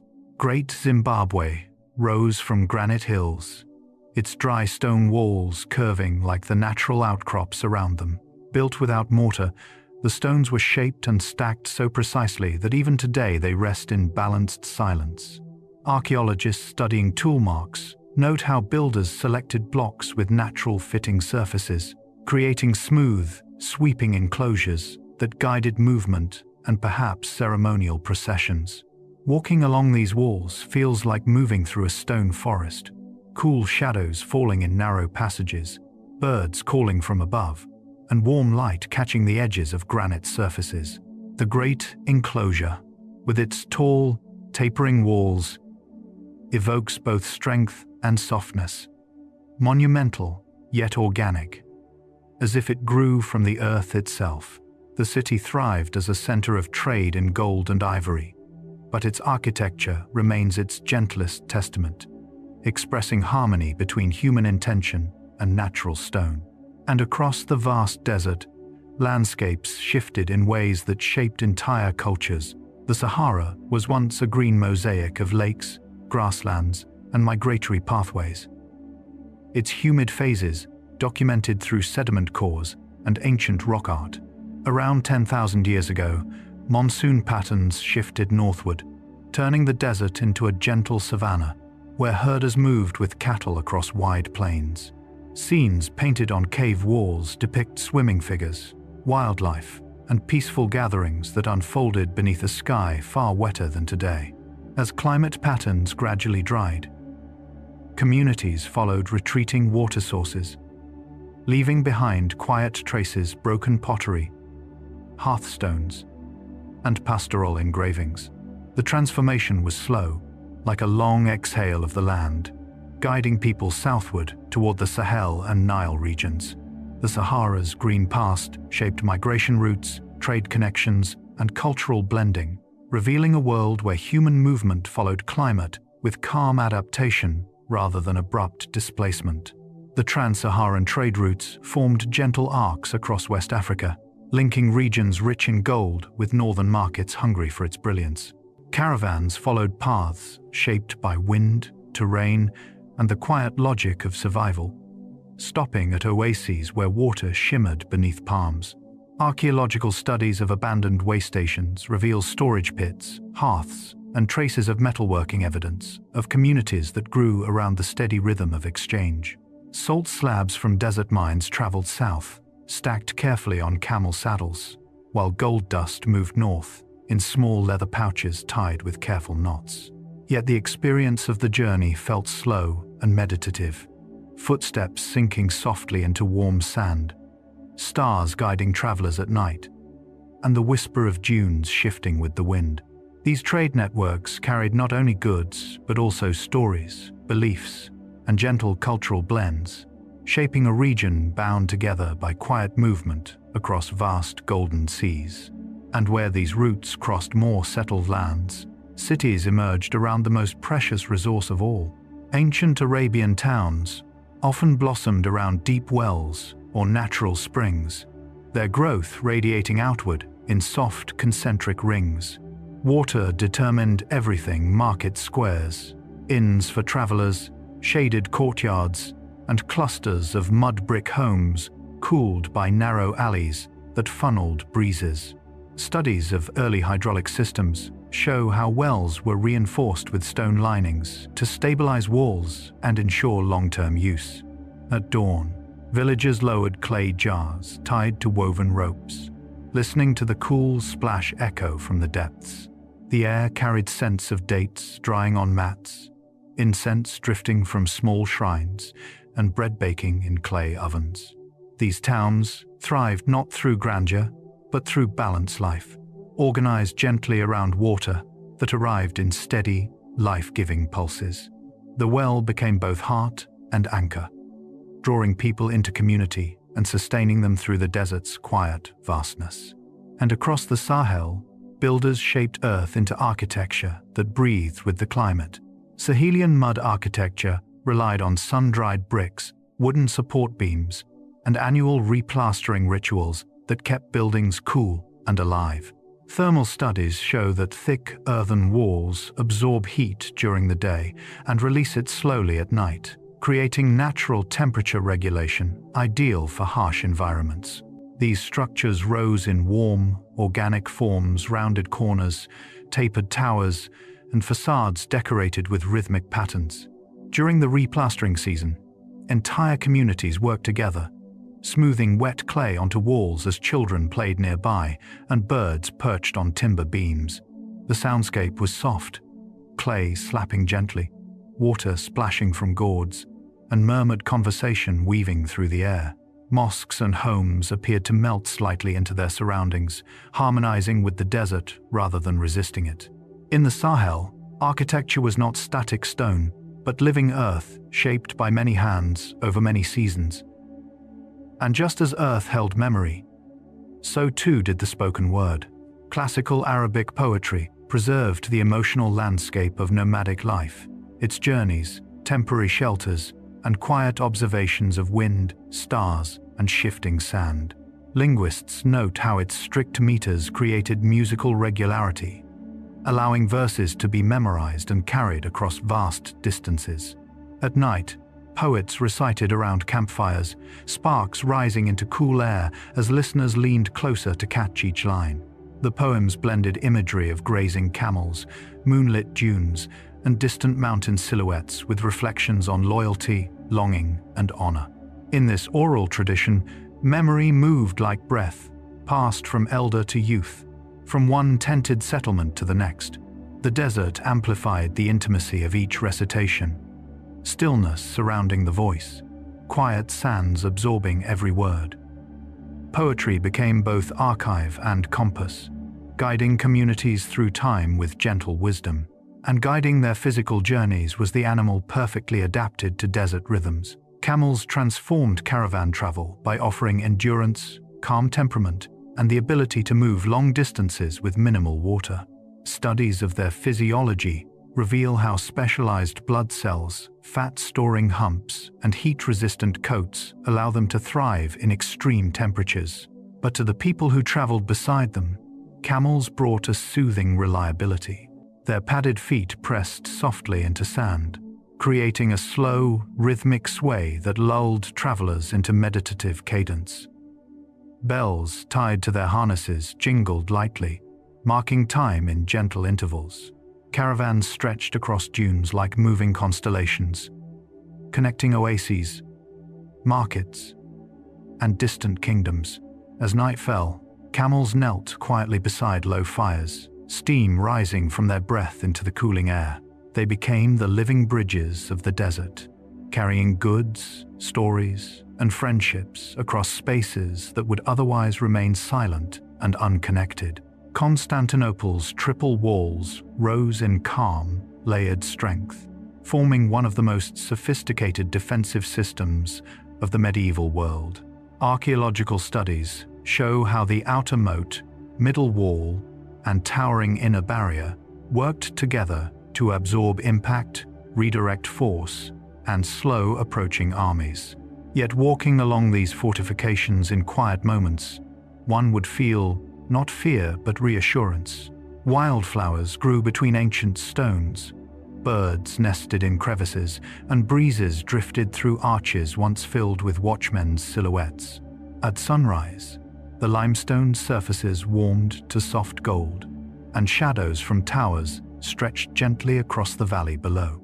The walls embraced the city in a protective rhythm, echoing centuries of vigilance and endurance. Within their shelter, marketplaces, churches, and gardens flourished peacefully, supported by the knowledge that this layered boundary held firm like a calm, steady breath surrounding a living heart. And at that heart, light itself became architecture. Hagia Sophia's dome gathers sunlight in a way that feels almost liquid, pouring radiance into the vast interior, as if the building were designed to hold the sky.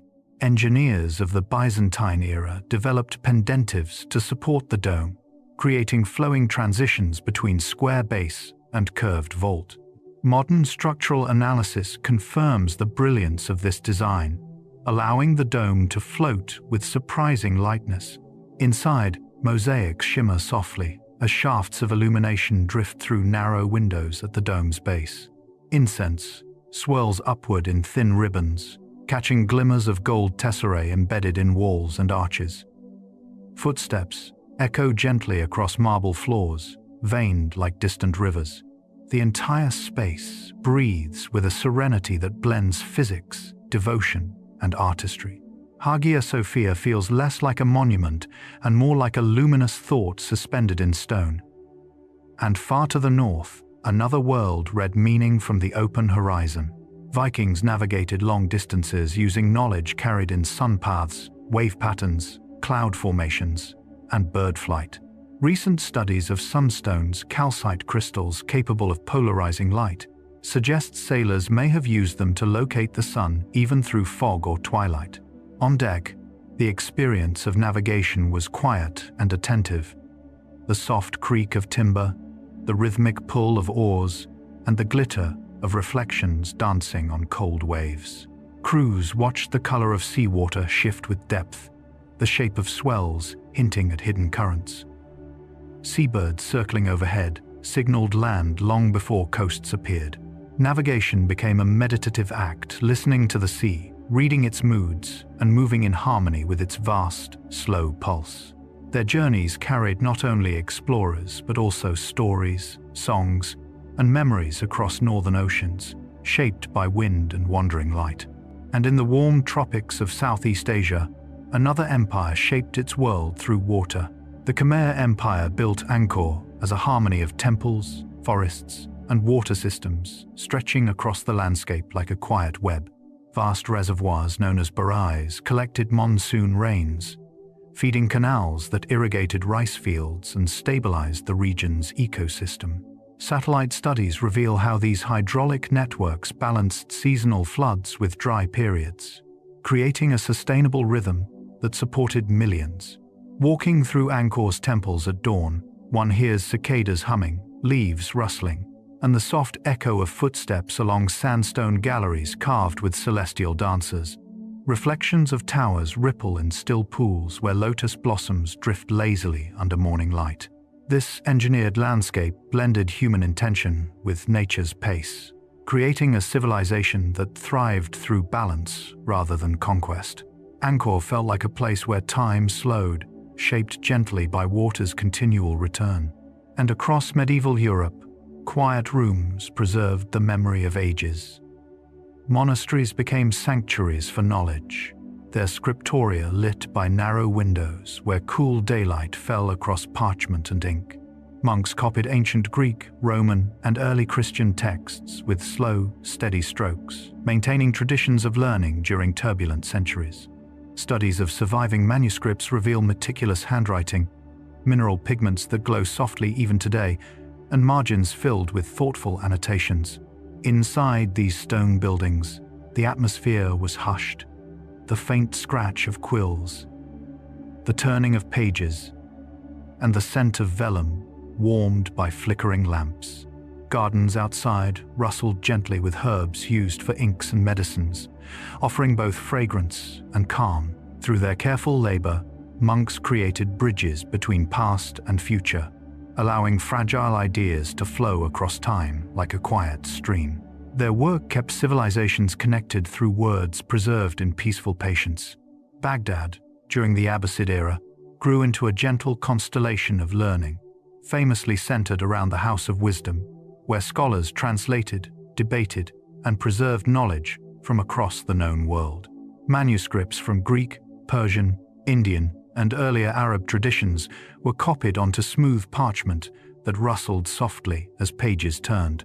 Mathematical astronomy, medicine, and philosophy flourished in this calm intellectual climate, supported by observatories and libraries arranged around quiet courtyards. The city's circular design created balanced movement, shaded arcades, gardens fed by the Tigris, and marketplaces humming in soft cadence. At night, oil lamps glowed in study halls where scholars leaned over diagrams of stars and geometric forms, their discussions rising like murmured wind through latticed windows. Baghdad felt like a place where ideas drifted as freely as trade winds, weaving cultures together with the steady, peaceful insistence of curiosity. And to the east, refinement took shape in delicate forms crafted with patient hands. Heian, Japan elevated craftsmanship into an intimate art, producing lacquerware, calligraphy, textiles, and poetry that expressed subtlety rather than grandeur.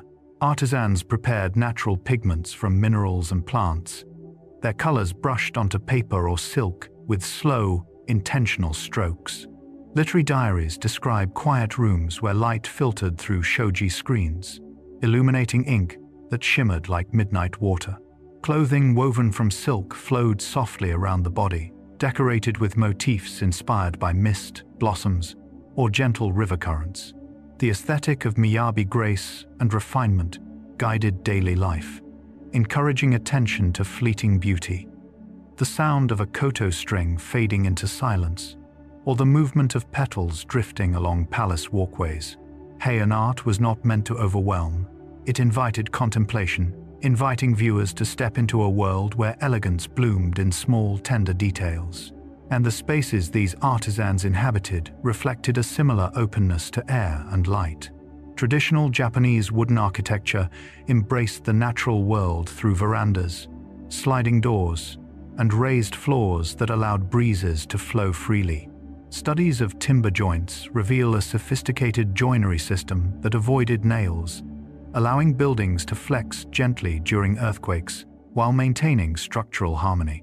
Sitting on a wooden ingawa, one could listen to rain tapping softly on the roof, watch shadows shift beneath garden pines, and feel cool air drift through tatami-matted rooms. These homes were designed to breathe, walls sliding aside to merge interior space with surrounding trees, ponds, and gravel paths. Afternoon sunlight filtered through bamboo blinds, casting delicate patterns on smooth wooden surfaces. Life in these spaces unfolded with quiet awareness, shaped by the rhythm of seasons and the gentle movement of nature just beyond the threshold. And across medieval towns, a different kind of rhythm shaped community life. Medieval markets often organized themselves around central clock towers, whose ringing bells provided a shared cadence for trade and social gatherings. The towers rose above timbered houses and cobblestone lanes, offering a point of orientation visible from distant fields. Archaeological studies of town layouts reveal how stalls arranged in concentric patterns created natural flow and reduced congestion. In the early morning, vendors unfurled cloth coverings, displaying spices, wool, pottery, and fresh produce. The smell of baked bread drifted through the square, and soft chatter filled the air as neighbors exchanged greetings. When the tower bell chimed, it marked not urgency but gentle structure moments for opening stalls, pausing for prayer, or transitioning to midday rest. Markets pulsed with life, yet carried an underlying calm, shaped by predictable patterns and communal familiarity. And underneath these external rhythms, law shaped daily life in subtle but enduring ways. Local customary laws preserved order through traditions passed down in oral memory before later being written in manuscripts. These laws reflected the needs of each community: rights to grazing, rules of inheritance, and agreements about forest use, creating a sense of stability grounded in shared understanding. Medieval legal charters show how disputes were settled in open-air assemblies, where elders listened patiently, their decisions guided by precedent and quiet consensus. The atmosphere of these gatherings was often unhurried, leaves rustling overhead, livestock grazing nearby, and the soft murmur of voices discussing fairness. Law functioned less as rigid command and more as gentle coordination, helping villages navigate change without losing harmony. These customary systems allowed everyday life to flow smoothly, like water moving through familiar channels shaped by time and collective memory. Ottoman artisans embraced a gentle harmony of color in their tilework, especially in the Iznik tradition, where blues, turquoises, soft reds, and delicate whites blended like quiet ripples across ceramic surfaces. Chemical analyses of surviving tiles show how quartz-rich glazes produced a luminous sheen that caught and softened ambient light. These tiles adorned mosques, palaces, and fountains, creating interiors that felt airy and contemplative. Walking through such spaces, one might notice shadows drifting along floral patterns, or the way sunlight filtered through lattice windows to settle on cool ceramic walls. The motifs, tulips, hyacinths, cloud scrolls, evoked gardens in perpetual bloom, offering a sense of serenity even in bustling cities. Beneath this beauty lay technical precision. Ottoman tilework became a gentle visual language, expressing elegance through color's calm embrace. And in the Indian subcontinent, symmetry blossomed in marble. The Taj Mahal radiates a soft, dreamlike balance, its white marble surfaces glowing differently at sunrise, midday, and moonlight. Engineers and historians note how the complex aligns along a perfect north-south axis, creating a mirrored harmony between gardens, reflecting pools, and the central mausoleum. Studies of the marble reveal tiny calcite crystals that refract light, giving the structure its shifting tones. Approaching the Taj Mahal feels like entering a quiet breath. Footsteps muted by pathways of red sandstone, water rippling gently in long pools, and inlaid pietra dura flowers glittering faintly under changing skies. The dome rests on a square platform softened by curved arches, creating a dialogue between solidity and grace. Though monumental in scale, the structure invites stillness, its geometry a meditation on love, impermanence, and the calm symmetry of the natural world, reflected in crafted stone. And farther east, cities grew inward as much as outward. Ming urban design centered around walled enclosures and layered courtyards, forming worlds of quiet transitions between public and private life. Archaeological studies of Beijing's earliest grid reveal an emphasis on cardinal directions, symmetry, and circulation, shaped by gentle hierarchy. Outer walls shielding bustling districts, inner courtyards enclosing shaded gardens, and interior rooms arranged to follow seasonal winds. In these spaces, sound softened footsteps muffled by packed earth, breezes whispering through bamboo groves, and distant bells marking time. Courtyards became microcosms of nature, with ponds, stones, and slender pines arranged to encourage contemplation. At dawn, sunlight filtered between rooflines of glazed tiles, casting patterned reflections on whitewashed walls. Ming cities functioned not only as administrative centers, but as calm ecosystems where architecture, climate, and daily routine mingled into a steady, restful rhythm. And upon the sea, a different form of quiet mastery unfolded. Zhenghe's treasure ships navigated monsoon winds with a confidence built on centuries of maritime knowledge. These massive vessels, supported by watertight bulkheads and advanced rudder systems, followed seasonal wind patterns that allowed smooth passage across the Indian Ocean. Nautical charts recovered from the era show a blend of astronomical measurements and careful observation of currents, birds, and cloud formations. Life aboard the ships carried its own calm cadence, sailors tending ropes in early morning light, the hull creaking softly as it met long swells, and the scent of spices drifting from cargo holds. Ports from Southeast Asia to East Africa welcomed these fleets. Their arrival marked not by conquest, but by exchange gifts, trade, and gentle diplomacy. Zhenghe's voyages stitched together distant cultures with the quiet reliability of the monsoon itself, creating connections that flowed across continents like seasonal tides. And inland in East Africa, devotion took shape in stone. Ethiopia's monolithic churches were carved downward into solid rock, their walls, columns, and roofs emerging from untouched volcanic stone. Geological studies show how artisans used iron tools to chip away basaltic tuff layer by layer, creating entire interiors connected by tunnels and shafts that guided light gently into hidden spaces. Entering a rock-hewn church feels like stepping into the earth's calm interior. Cool air brushing the skin, incense rising in slow spirals, and echoes of chanting blending with the scent of stone. Carved windows cast patterned shadows that drift across rough surfaces as the sun moves overhead. These structures, especially those at Lalibela, embody a serene devotion architecture created not by stacking materials but by revealing spaces already sleeping within the mountain. Their quiet endurance across centuries reflects a spiritual world rooted in patience, humility, and the soft, grounding presence of the earth itself. Terraced agriculture in Southeast Asia unfolded across mountainsides like giant steps softened by mist, each level holding water in calm, reflective pools.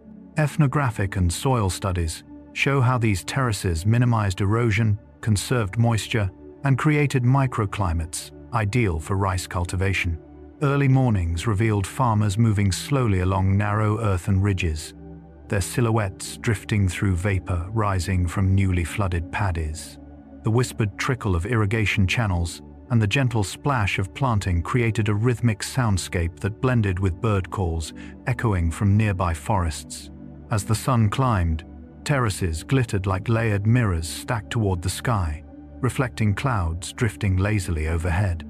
This landscape, shaped by generations of steady labor, demonstrated a partnership between people and mountains, a quiet engineering of earth and water that nourished both community and environment through centuries of seasonal patience.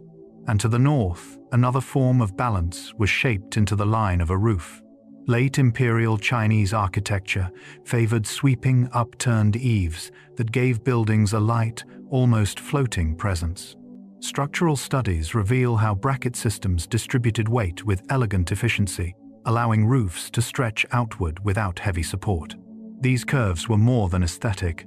They helped deflect rain and wind, guiding weather gently away from inner courtyards. Standing beneath one of these roofs, a person might hear rainfall in a soft, even curtain, each drop gliding from tile to tile before falling to the ground in calm rhythm. Sunlight cast arcs of shadow across lacquered beams, while painted dragons and floral motifs shimmered faintly in the shifting light. The architecture felt alive, responding to the elements with quiet grace.